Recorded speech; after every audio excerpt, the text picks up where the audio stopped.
You're listening to the official podcast of Asbury University, produced by students with God-honoring conversations that inform, edify, and encourage. This is Asbury.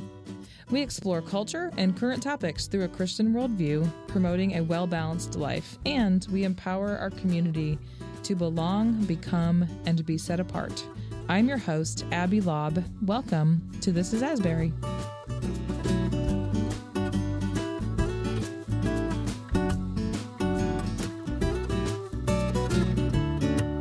I am joined in the studio today with Professor Elizabeth Guthrie. Welcome.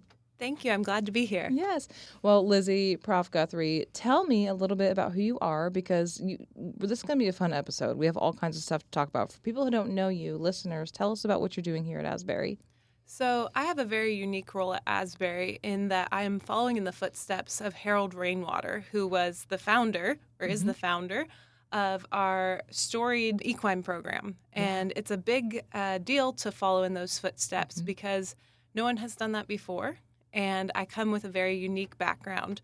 I grew up riding horses. Horses have always been a huge part of my own development and journey and leadership, and part of what I've done in my background. Horses have supported my education financially. Training horses enabled me to pay for college and my master's program. But I also come with a unique background of being a licensed marriage and family therapist, doing a lot of work with couples, engaging and strengthening their relationship. That's great. I love that you have both of those worlds that sort of collide right now, because coincidentally, there are some ways that the equine program here at Asbury is working through programs just like that, even equine assisted services. Is that right? Yes. So the emphasis there, and you can kind of fill in the gaps for me, you guys essentially do therapy for humans using horses. So that could be couples therapy, right? Yes, it can be couples therapy. In our context, we have opportunities for students to work with many different populations. In general, we send them to other established farms to practice equine-assisted services. And then we have some small, unique opportunities for our students who are equine-assisted services majors to practice assisting in the horse portion of the therapy, while I get to participate in the role of the therapist. Right, because that program, they take psychology classes plus equine classes. Is that right? So there are lots of things that they can do with the equine-assisted services major. They can focus on physical disabilities, speech therapy, and incorporating horses into those activities. So lots of different opportunities to help people heal. But then they can also choose an emphasis in mental health. So equine-assisted services with an emphasis in mental health really gives them the opportunity to focus on understanding how to integrate horses into a mental health setting. Right. So then would most of them likely go on to get another degree, get a master's in counseling or something like that? Or what would that look like? That's a great question. A lot of our students have gotten certified under an organization called PATH and or EGALA. Those are the two kind of certifying bodies. And then they can go on to work for a farm that is already established, and they're in the role of an equine specialist. The equine specialist comes up collaboratively with the therapist the goals of the equine portion of the treatment or the therapy. Okay, that's cool. I got to do one of those with Professor Catherine Wilbanks, back when they were launching the program, and it was really interesting. It was a really cool experience.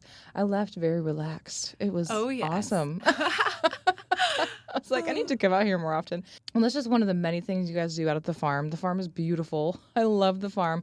You have equine studies, and then you have equine science, which is like a pre-vet track. And I know you have some new things as well. Tell me about some of the new programs and emphases that you guys have. Yeah, we have a lot of exciting opportunities coming up. We have our trainer in residence, who is Jesse Westfall, and his expertise and background is in Western performance horses.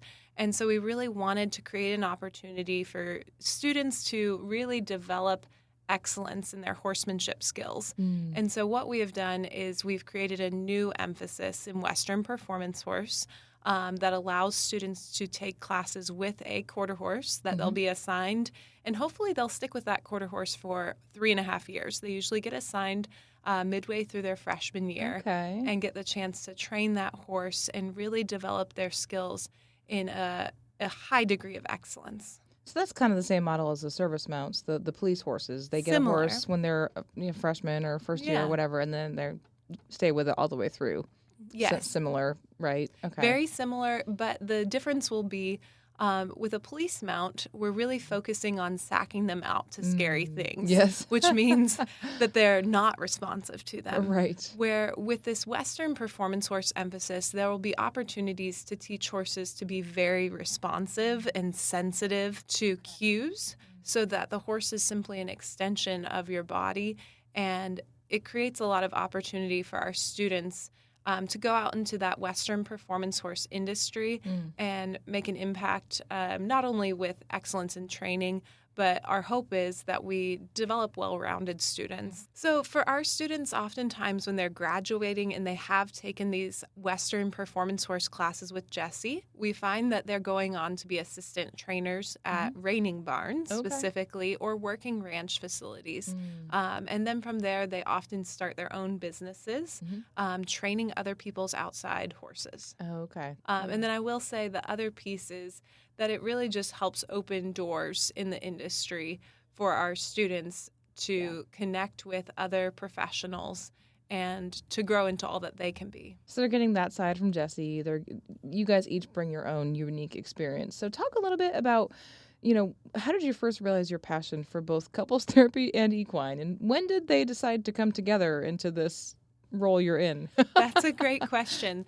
So I graduated from Asbury University in 2013 with a degree in psychology, and I basically had no desire to go be a therapist. Okay. I had a view of therapists that if I were to be a therapist, they would have insights into my world that I didn't give them permission to talk about or go to.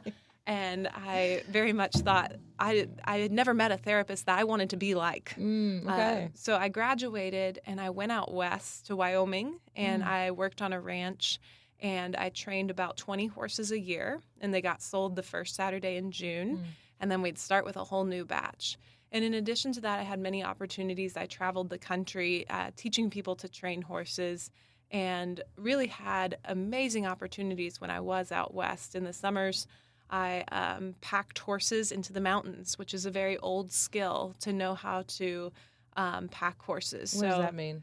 It means it's basically like backpacking, except Yeah. instead of it being on a human's back, you have these giant panniers Wow. that Yeah. you have to pack evenly from left to right Yeah, on so the the horse sides doesn't of get the injured horse. or something. Yeah. And then you make what are called pack trains, and then you ride into wilderness. Yeah. So I got to spend 4 summers living in different wilderness areas. That sounds amazing. Yeah. Yeah. So really amazing experiences that immerse me in that professional horsemanship industry. But I very much had a hunger for more, a desire not just to work with horses and make the best horses that I could, but to influence people and to help people grow.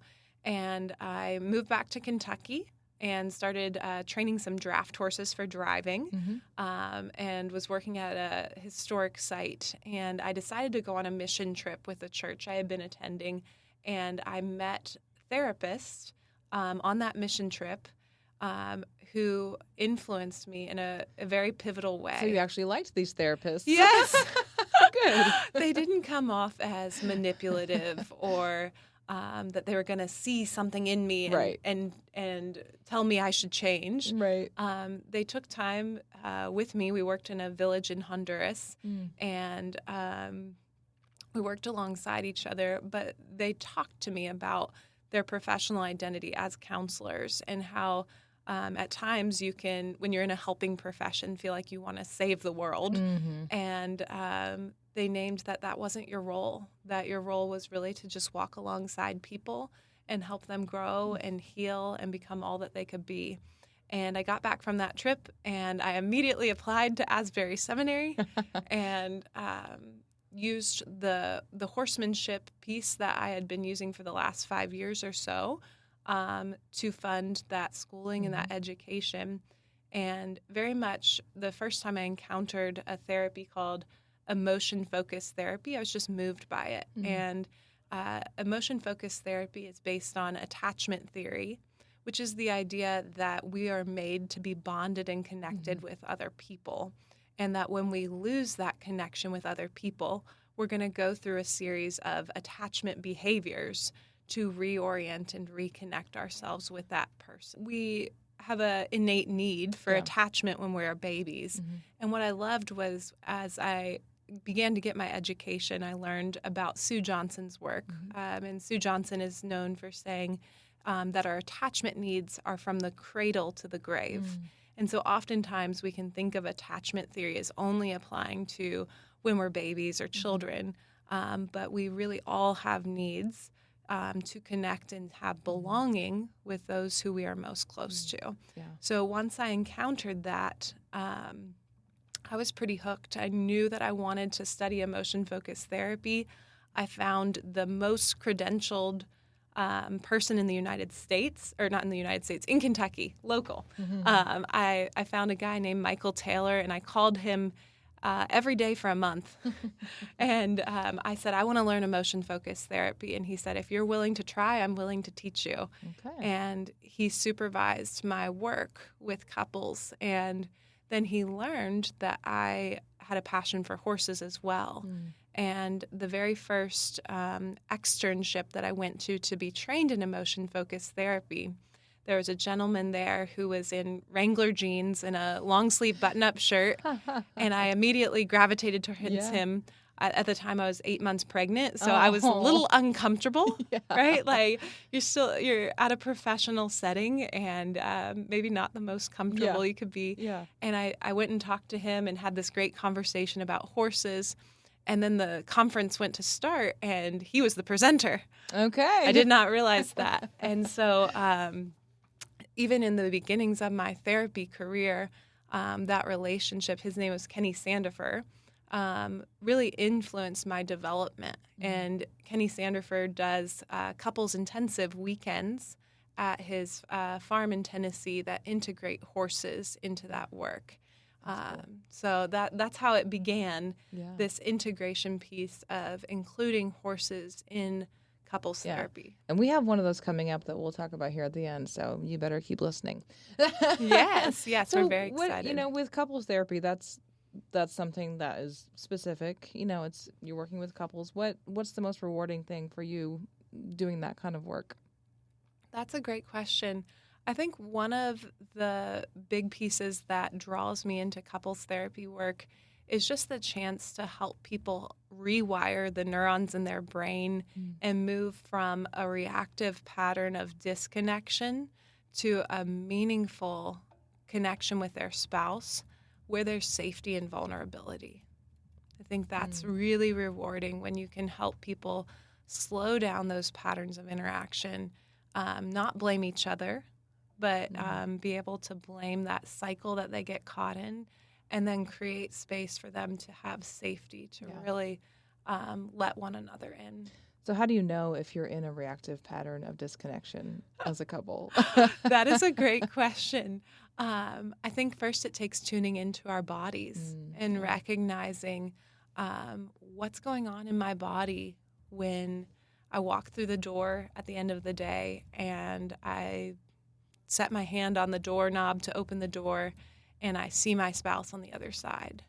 And there are so many couples that when we walk through the door at the end of the day are walking into a space that maybe doesn't feel welcoming, that doesn't feel like this is the person that they had hoped to be with. Maybe it feels lonely.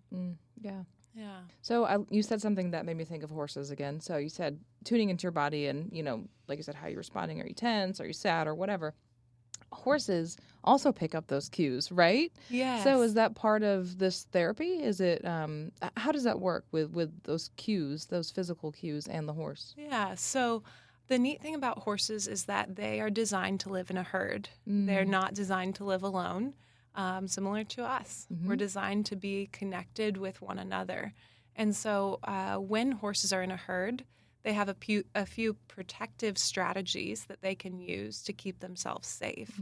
So one of those protective strategies is to run away, right? The horses are fast and they can run away.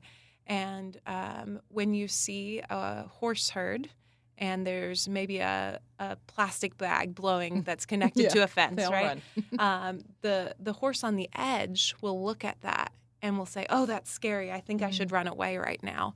But then what they will do is they will look to the most dominant horse in the herd, Hmm. and they will see, what is that dominant horse doing? And the dominant horse is often like, "That's a piece of trash blowing Yeah, in the we're wind. fine. I'll eat grass and we'll be fine." And so then that horse looks to the dominant horse and says, "Oh, we're safe. I'm safe here in the herd." Mm. But if the piece of trash is actually a mountain lion, we see that that horse on the edge of the herd looks to the more dominant leader and says, "Oh, this is scary. We better run." Mm-hmm. And that herd helps keep the horse safe. Mm-hmm.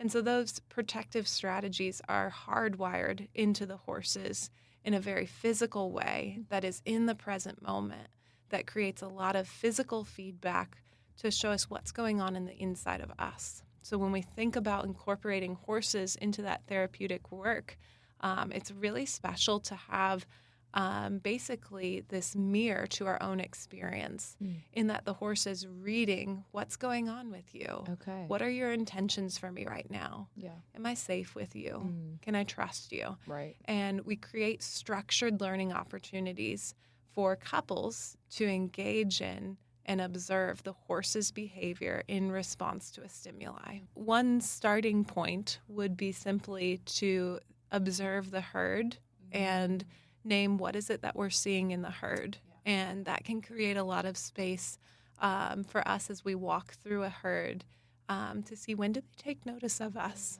When do they feel safe with us? And then that creates opportunities for the horse to engage with us. Yeah, that's cool. That's so fascinating. I love that you guys are doing this here. And my understanding is that this is all relatively new as well, in the clinical setting. Yes. Can you talk about that a little bit? Are you all trying to, provide some research into this, a little more insight for the field at large? Yeah. So when we think about the field of equine assisted services or equine assisted therapy, we sometimes consider it the Wild West. There's not a lot of solid, even language to describe what we're doing. We thought about, how do we name these activities that we're going to be doing. We're looking forward to in the spring of hosting this couples retreat that integrates horses into the work we're doing. And even as you try to put that language to what you're doing, it's challenging. Yeah. So what we're doing first is Catherine Wilbanks has done an excellent job of helping students develop an ethics for what do we need to consider when we incorporate horses into equine assisted services, and asking the questions of, is this actually helpful to the clients to have a horse in the therapeutic setting? And is it doing any damage to the horse? And we always want to be aware of that. We're not wanting to do any harm to either the client or to the horse. Right. And so Catherine and our students are actually looking forward to presenting those ethical codes that we've been developing at a national conference. Oh, neat. Yeah. Okay. So That's great. yeah, we're very excited about that. But in addition to that, we are looking at trying to do some pre and post test analysis of our Hold Me Tight Couples Weekend, because Hold Me Tight Couples Weekends are offered all over the country. They're offered in Bible study setting. I do think that we are the first one to incorporate horses into this curriculum. So we're calling it the Equine Empowered Hold Me Tight Couples Weekend. And that is when? That is coming up, I believe it is March 14th through the 16th. Awesome. Right here at Asbury. I love that. Okay. At our Equine Center. Yes. So couples can come and basically it's like a marriage retreat, kind of, right? A marriage retreat, yes. Okay. So they also will work with horses. So how do you think that bringing horses into this couples therapy process can enhance it? That is a great question. So when we bring horses into the couples therapy process, it helps couples break out of cycles of criticism and blame. It creates a space to be focused on physical activity with a horse, which can be very regulating and calming. And then it also creates a space to physically see patterns. So, for example, let's say I have a horse that's ignoring, that does not want to focus on the human in the interaction. And let's say I give a wife a flag in her hand to shake to try to get the horse to pay attention to her. And let's say I let the husband observe that. And let's say we let that play out for a little bit. And in letting that play out, anytime the horse looks at her, we tell her, okay, you can relax your stick with the flag on the end of it. And as she's doing that, she begins to break down into tears. And I ask her what's happening for her in this moment. And she says, this is exactly how I feel in my marriage. I'm begging and begging for him to focus on me. I'm waving my arms saying, I'm desperate for you to see me. And I don't see him responding. Okay. And so in that way, we've set up an experiential learning activity that creates space for the husband to observe this behavioral interaction between the horse and his wife. And the wife gets to physically feel in the moment what happens to her when that pattern takes place between the two of them. Okay. And it creates a lot of space to then process that experience and then discuss, okay, so this is what's happening between you two. And the husband is able to see the impact of his actions. Okay, because she's literally crying. Yeah. Wow. Yeah, that's a great example. Yeah. Well, another thing, too, that Catherine Wilbanks said a couple years ago now that it is a huge benefit to this type of therapy, whether it's couples or otherwise, is it just gets people into a different setting. You know, it's a completely different setting. They're outside, probably. They're moving around, you know, they're not just sitting in a chair or trying to do therapy. Like, it's just a very different setting. And I think that contributes. I would guess that would contribute. Do you see that as a factor? Yes, definitely. And that's a huge part of strategic family therapy. There's a famous intervention where if a couple is fighting, that you have them keep their clothes on and go sit on the toilet and one person in the bathtub. And that's a strategic family therapy classic intervention that disrupts a cycle. And in some ways, we're doing that a little differently. We're bringing people into a new environment, and we're creating space for them to set a restart button and really find a new space to develop a bigger depth of intimacy in their relationships. Yeah, that's cool. Well, we'll definitely encourage people to check that out, and we'll have some information about that retreat on the website at asbury.edu. But we are releasing this episode during Valentine's Day week, which, you know, is just kind of a coincidence, but also just kind of fun because you're a couples therapist. And I feel like Valentine's Day can either be really highly disappointing or highly exciting, depending on where you are in your relationship. So can you speak to that at all? You know, what society kind of says the expectation is versus what the reality is, and how couples can deal with that? Yeah, that's a great question. So one thing that comes to mind is that when we think of Valentine's Day, it can sometimes be over commercialized and at times can set couples up for disappointment, right? Because maybe we're coming in with a different expectation than what our spouse has. And it can be disappointing when that spouse does not meet that expectation. And so one thing I always encourage is to have really clear and open communication about what is it we hope to have in our connection for Valentine's Day. Right. What is it that my spouse needs? And I know that my husband and I have already had a funny and fun conversation about what is it that we want to do for Valentine's Day. We decided that because it is near Super Bowl Sunday, we would like to have a day where we only eat football food the entire day. Fun. I love that. In that way, we're not commercializing it. We're not spending extra money, but we're creating a ritual that is playful, that taps into our own creativity and love for cooking, and creates space to just be connected with one another without developing that pressure for the other person to perform or impress some you. amazing thing. Yeah. And you're like, oh, it didn't live up to my expectations. But then you don't want to say that because you're like, oh, hurt his feelings or whatever. And I think it just comes down to, you touched on it before, comes down to expectations. So can you say there's a couple who's been married a year, maybe 10 years, maybe 20. I'm going on 20 this year, which is crazy. I can't believe it. So just share in your experience how couples can navigate those expectations at different phases in their marriage, and, you know, how to not be disappointed or upset or just whatever. Because marriage is hard. We all know. So just Yes. talk about those expectations in the different stages of marriage. Well, there are definitely challenges that come with each stage of marriage. When couples are newly married, we see that they're trying to find their own identity as a couple, which means leaving their home of origin Right. and cleaving to one another. And then the next stage of entering into being parents and figuring out what does it mean to be married and have children and be a parent, and making your parents grandparents, which means everyone's finding that new role. There's always places there for differing expectations, right? And then all the way into settledness of raising children and having young adults.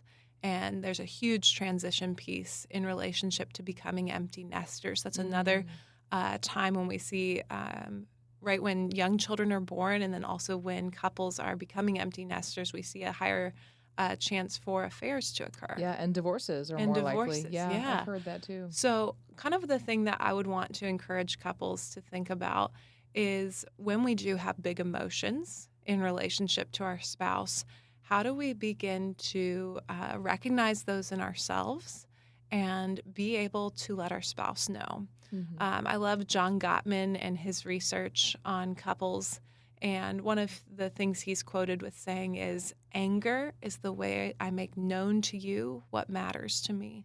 And I think that quote has always stood out to me because sometimes when someone's angry, all we end up doing is damage control over the way their anger hurts other people.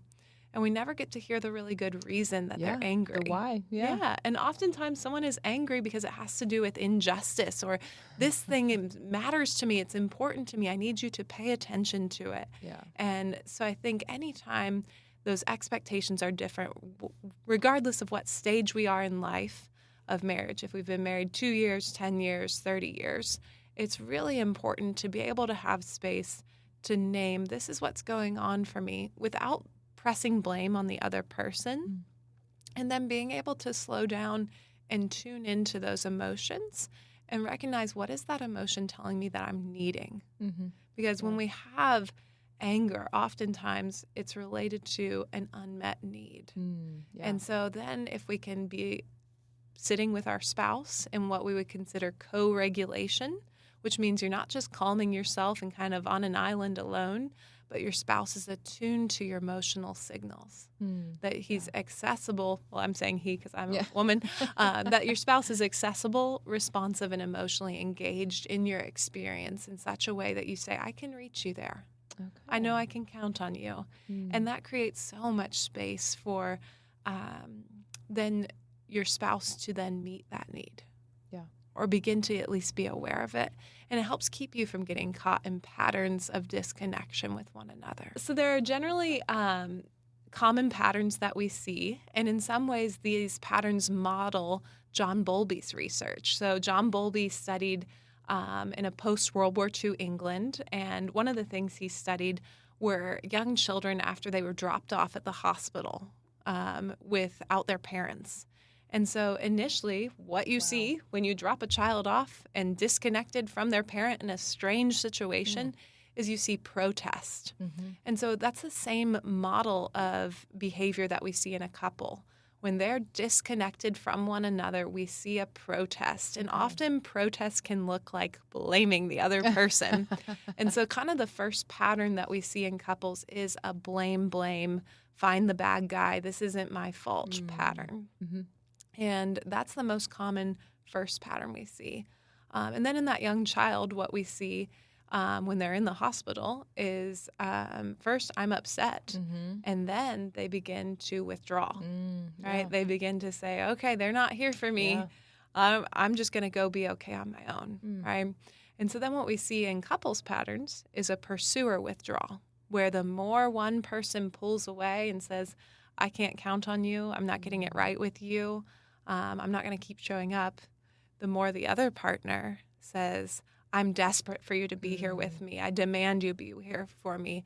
and they show up with more blame. Mm. So then you see a pursue-withdrawal pattern taking Okay. place. And then the third and final pattern, and we kind of think of this as a relationship with no heartbeat, would be a withdrawal couple in which there's not anyone left fighting for the marriage. They're both maybe still in the marriage or in the relationship, but there's no one desperate for connection. And that's kind of how we saw John Bowlby's work, that there was a final stage for those young children in the hospital when they were disconnected from their parents of despair. Wow. Detachment. Yeah. And when you talk about it that way, like in the context of the young child, like that's just so sad. Like how sad is that to, see that in a child or in your marriage, So how do you coach couples then out of those different stages? I think the first step is helping couples recognize it's not your partner's fault. That similar to a horse that has something scary beside them that says, oh no, I need to protect myself. That's exactly what's happening between you and your partner. That your partner is activated and saying, there's a danger cue here. There's something going on. This is hitting a raw spot for me. And my body is saying, oh no, like I'm not okay here. Yeah. And then oftentimes when we have those emotions in our body, they happen before our brain's prefrontal cortex can come online and recognize and give a meaning to what's going on. Right. And at times they can drive an action behavior that is disconnecting. We find and name the pattern and we blame the pattern, not the other Not the person. And then what we see is we try to create space for blamer softening so that if there is a blamer in the couple, we try to make space for them to relax and feel heard, to understand the role that they're sometimes blamers get big. They yell, they're upset, right? That there's actually a really good reason for that protest, that they're desperate to be responded to. And so then once we see some blamer softening, then we move the couple into withdrawal or re-engagement, that the person who's withdrawn and shut down has space to come closer. But again, we're not going to share feelings with someone if we're not safe with them, right? So it's really about developing that couple and creating a new space with a sense of safety. So phase 3 is being able to integrate that this is how we get stuck sometimes, that we do have patterns that can lead us to feeling disconnected, but being able to really integrate that into your story without it being the defining feature of your story, and recognizing that in all relationships, we move from connection to disconnection and back to reconnection that can lead to a deeper level of intimacy. And so that stage 3 is really doing that integrative story work. And then it is also taking the time to have meaning making, which is having dreams, having a purpose and a strong family identity. I think it overflows from my own strong identity in my own family. So my husband and I, we love bike packing. We take our twin daughters and our son, even though they are very young, we take them on lots of adventures into wilderness. But those are pieces that give seasoning and flavor to our lives, that give joy. Part of our family identity is having our faith rooted in Christ, right? That when we interact with one another, we're trying to encourage and build one another up. Well, in closing, it's Valentine's Day week, so we have a lot to look forward to at the farm. All these equine-focused activities, the conference. But just how would you encourage people in closing? Couples, you've worked with couples for a long time. Just leave them with a little word of encouragement or a little tip of advice for something they could do for Valentine's Day. A word of advice or a tip. Let me think here. Yeah. So I think for couples, I think sometimes it's easy to compare yourself to other people and to feel like you're less than, or like you're not making the mark, or you're not where you should be. And I think also that can be an experience for people who are single on Valentine's Day, right? Like, well, especially with social media. I feel like don't even go on social media on Valentine's Day. Like, you'll probably just be sad. Yeah. So I would want to encourage people to find little activities that can be playful. Even when you're an adult, we need to be playful and have joy, right? That allows you to be connected with other people. Yeah. So find something fun that you can do that's life-giving, that maybe doesn't cost money, that has meaning and purpose for you. Yeah, that's good. Well, thank you, Lizzy. I appreciate your time. I love everything that you guys are doing. It's been really fun to see the handoff. Like you said, Harold started this program and was there for, I don't know, 30 years or something leading the program. I should know Yes. that. So I know you've had big shoes to fill, and I love how you have been trying these new things and bringing your experience into the world of equine at Asbury, and we're just looking forward to seeing where that goes. So thank you. Thank you for having me. It's very exciting to get to be a part of all of the things that we are doing at the equine program. Well, thank you so much for joining us for this episode of This is Asbury. To learn more about Asbury University, visit asbury.edu.